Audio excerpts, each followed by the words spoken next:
Magandang umaga mga ka-happy hour. Narito ang mga balita para sa MBC TV Network News Update 9 AM edition. Luis Tro, itinanggi ang umano'y kainan ng buhay sa pre-trial ng impeachment case versus VP Sara. Mariing itinanggi ni House Committee on Justice Chairperson at Lead Prosecutor Representative Jervil Luis Tro, ang kumakalat na balitang nagkaroon umano ng kainan ng buhay sa pre-trial conference sa impeachment case laban kay Vice President Sara Duterte. Giit ni Luis Tro, hindi siya papayag na lumunin ng buhay sa anumang laban na kinasasangkutan ng sambayanang Pilipino. That is not true. I charged it to fake news. And the people should become very cautious now in watching from the social media. We should be careful in deciphering what is correct and what is false. Of course, I am conscious that I am representing the interests of the sovereign Filipino people.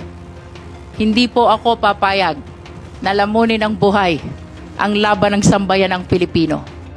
Sa iba pang balita, big time rollback sa produktong petrolyo, epektibo ngayong araw. Epektibo ngayong araw ng Martes ang malakihang bawas sa presyo ng produktong petrolyo, ayon sa Department of Energy.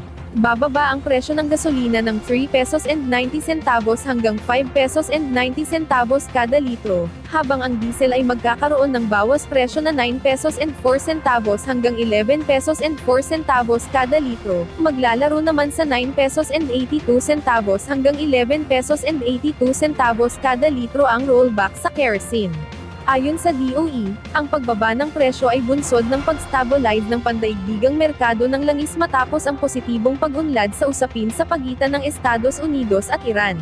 Matatandaang noong nakaraang linggo ay nagkaroon na rin ng bahagyang bawas presyo sa ilang produktong petrolyo, partikular sa diesel at kerosene. Sa kabila nito, nananatili pa rin mas mataas ang presyo ng mga produktong petrolyo kumpara sa simula ng taon.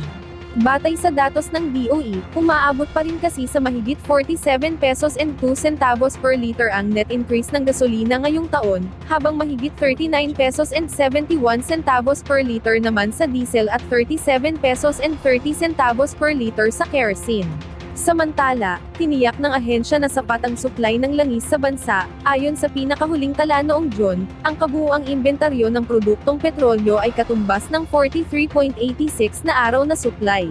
Kabilang dito ang 43.75 na araw para sa gasolina, 40.42 na araw para sa diesel, 128.96 na araw para sa kerosene, 68.30 na araw para sa jet fuel, 38.21 na araw para sa fuel oil, at 42.86 na araw para sa liquefied petroleum gas. At yan ang mga balita para sa MBC TV Network News Update 9 AM edition. Abangan ang mga susunod na balitaan mamaya para sa 10 AM edition.